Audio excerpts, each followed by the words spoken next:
प्रचाराच्या अंतिम टप्प्यात महाविकास आघाडीच्या उमेदवारांनी मतदारांमध्ये मतदान प्रक्रियेबाबत जागृती निर्माण करण्यावर भर दिलाय। याच पार्श्वभूमीवर प्रभाग क्रमांक 20 मध्ये शिवसेना उद्धव बाळासाहेब ठाकरे गट आणि राष्ट्रवादी काँग्रेस शरद पवार गट यांच्या उमेदवारांच्या वतीने शिखरेवाडी मैदान येथे मतदार जागृती अभियान राबविण्यात आले। शिखरेवाडी मैदानावर आयोजित या उपक्रमात प्रतिकात्मक ईव्हीएम मशीनच्या माध्यमातून मतदारांना मतदान नेमके कसे करायचे, आपले मत योग्य पद्धतीने कसे नोंदवायचे याचे सविस्तर प्रात्यक्षिक दाखविण्यात आले। विशेषतः पहिल्यांदाच मतदान करणाऱ्या मतदारांसाठी ही माहिती उपयुक्त ठरल्याचे चित्र पाहायला मिळाले।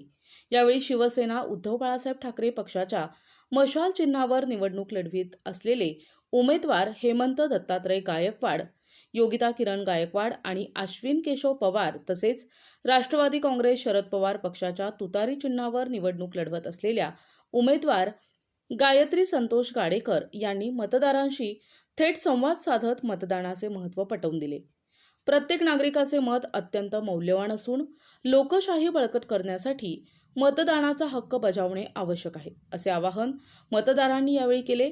तसेच महाविकास आघाडीच्या उमेदवारांना विजयी करून प्रभागाच्या सर्वांगीण विकासासाठी संधी देण्याचे आवाहनही त्यांनी मतदारांना केले।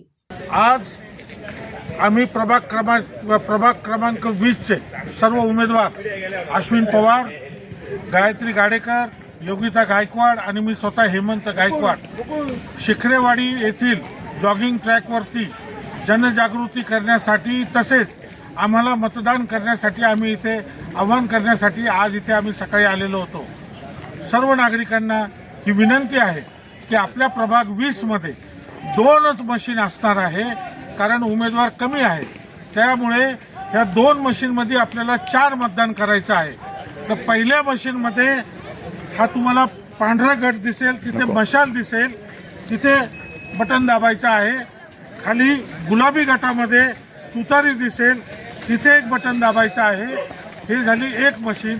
दुसऱ्या मशीनमध्ये पिवळ्या गटामध्ये मशाल दिसेल, तिथे एक बटन दाबायचं आहे आणि निळ्या गटामध्ये मशाल दिसेल, तिथे एक बटन दाबायचं आहे। अशा पद्धतीने 4 मतदान झाल्यानंतर आपलं मतदान प्रक्रिया पूर्ण होते आणि एक मोठा बीप आवाज येईल, त्यावेळेस समजून जायचं की आपले 4ही मतं झालेले आहे।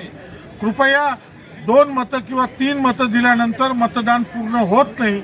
आपल्याला 4ही मतं द्यायची आहे ही नम्र विनंती करतो आणि आपण आम्हालाच मतदान कराल ही अपेक्षा बाळगतो। महाविकास आघाडीच्या सर्व उमेदवारांच्या पाठीशी ठामपणे उभे राहून त्यांना विजयी करण्याचा निर्धार अनेक नागरिकांनी व्यक्त केल्याचे चित्र यावेळी पाहायला मिळाले।